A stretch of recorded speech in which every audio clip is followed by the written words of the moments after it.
You just wouldn't think this would happen in Chattanooga. I'm not mad anymore. I'm just hurt and I'm sad for the families. The strip mall where this tragedy began is now a place for healing. I'm 67 years old, and after I heard what happened, tears did come in my eyes. Jerry Lawhorn brought his 4 grandchildren here to plant flags. And let them remember this day, that they were here and that they did something for America and for the families and the soldiers that were killed here. The story of how those Marines died begins after suspected shooter Mohammed Abdulaziz left this location, fleeing police to the nearby Military Reserve Center. They engaged that person, that gunman, immediately, aggressively. Chattanooga Police Chief Fred Fletcher says his officers braved heavy gunfire and an injury to one of their own before taking Abdulaziz down.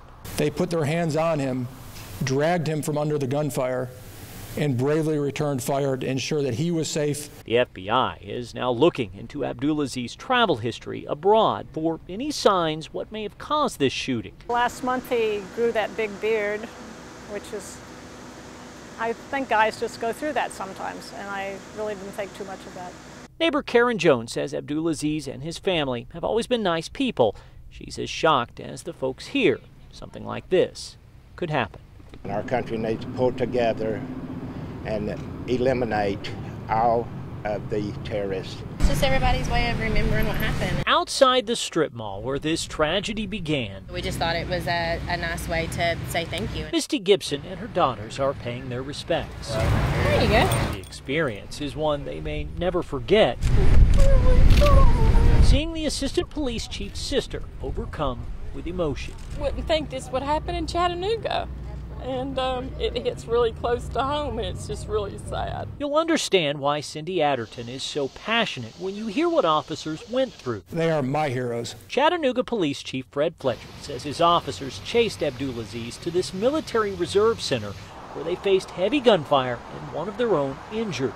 As he went down, his teammates who were responding equally as aggressively came to his aid. 4 Marines died in that firefight before the officers could take Abdulaziz down. This memorial is giving families a chance to honor all of them. To be born and raised here and see something like this happen and this be on the TV every day, it's surreal, it's scary.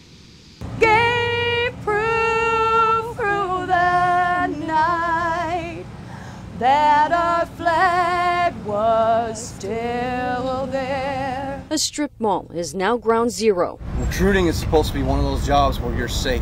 You're not at the front lines. This should not be allowed to happen. A shopping center on home turf is now a memorial for 5 servicemen who were gunned down by 24-year-old Mohammed Abdulaziz. I'm here to support the troops and the families and their losses. Abdulaziz's family has released a statement saying that their son struggled with depression and they did not expect this to be his way of dealing with it. I am also concerned about the thought that this is just one individual. The complexity of the world we live in has changed, and we need to act differently in how we address it. Those here spent their day saluting members of the military. For the land of the free. I've sang the national anthem around in the area several different times, but today seems to mean more than any other. And the home of the brave.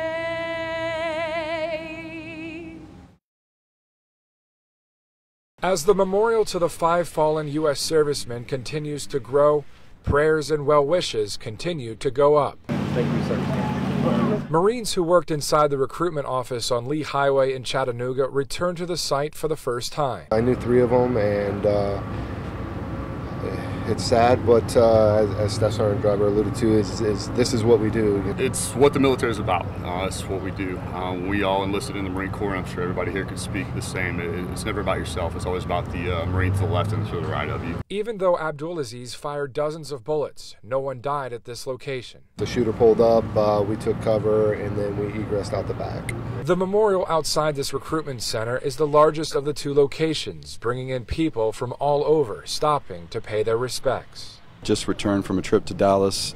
People were very concerned about how our city is feeling, and this lets us know that we're going to heal and be just fine. Flags out. He's a hero. His service needs to be honored. Put him back in the truck when you're done. None of them. It's important to do this because it's patriotism. Knew Staff Sergeant David Wyatt personally. But it's what we do, to stand here honoring that Marine. Still, the sight of Wyatt's procession brought Annette Robeck to tears. My brother is a Marine. He served. He's a Marine veteran. I've got children serving. And seeing the grief on these families' faces, it could be any one of my children. Robeck is among the Patriot Guard riders, young and old, standing in the rain to give Wyatt a hero send-off. Some here believe shouldn't be necessary. The only other added emotion I have with this one is anger, that this never should have happened. It happened in our own state, in a lovely town. You wouldn't think that would have happened. The staff sergeant's remains are returning to Tennessee from a military facility in Dover, Delaware, that prepares the body for burial. And most importantly, they dress the hero in his dress uniforms with all the appropriate decorations, etc. Once here, this group of Marines cares for the casket and flag, and then they help accompany the family through this colorful path that leads back to Chatanooga. It's a formal ceremony honoring this Marine and father of two's service and sacrifice. And it hurts, and to see these families suffering.